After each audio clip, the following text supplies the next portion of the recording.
guys, magandang hapon po sa inyong lahat guys. Andito pa ako sa Tondo guys. Tako pa ito ng Tondo at sa tulay ng Road 10. Tako pa ng Tondo ito guys. At pinupunan ko itong mga barko na biyahing kung saan saan lang ito guys eh.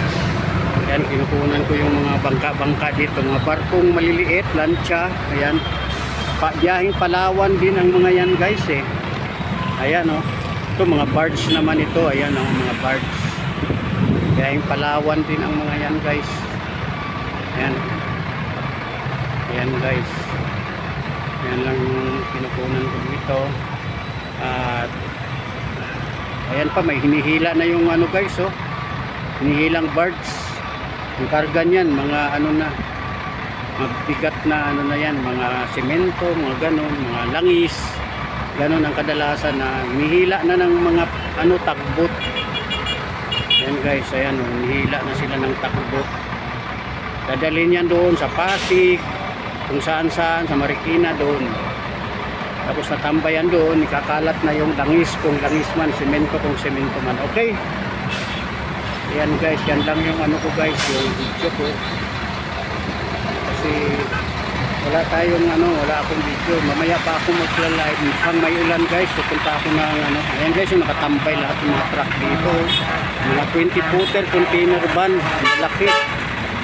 Ayan guys, pupunta pa ako, diretso ako ng Manila Hotel guys, para kunan nyo ng video yung Manila Hotel, yung Heritage Hotel, Manila Heritage Hotel. Okay, ito na lang guys ang video ko, at kunti lang dahil mahirap nang ano. Sabagay, pwede ko na idugtong dito yung Manila Hotel. Okay, standby muna guys.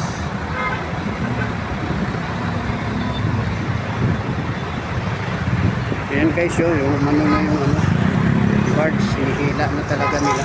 Standby muna guys. Ayan guys, i-continuous ko lang yung ano, yung magmula doon sa kinunan kong mga barge.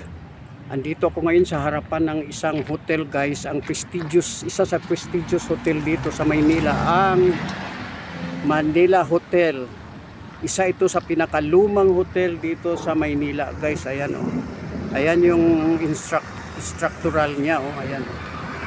Pero maganda sa loob yan guys, nakapasok na ako dyan. Hindi ako visitor ha, kundi ano, nagtrabaho kasi ako dati guys sa security agency. So nag-pick up kami, pumick up kami ng pera dyan. So doon kami, nakita ko dyan noon ha, si Idol Arnold Gamboa. Sa may lobby lang siya, siya yung taga ano, siya yung taga-tanggap ng mga bisita dito sa lobby lang. Okay guys, yan yung ano ko guys, yung karanasan ko dito sa Manila Hotel. Nandito na ako malapit sa Quirino Grandstand guys.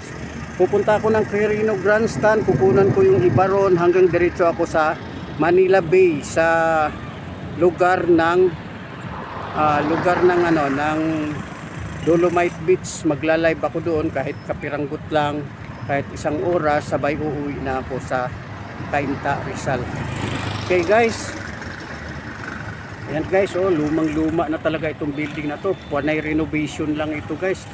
Sa maintenance, matindi ang maintenance nila dito guys. Ayan oh, ito ang pinakasikat na hotel dito guys sa Maynila, yung Manila Hotel.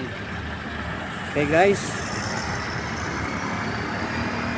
nandito na lang guys. Okay, paki-like, share and comment na lang. Okay, bye bye.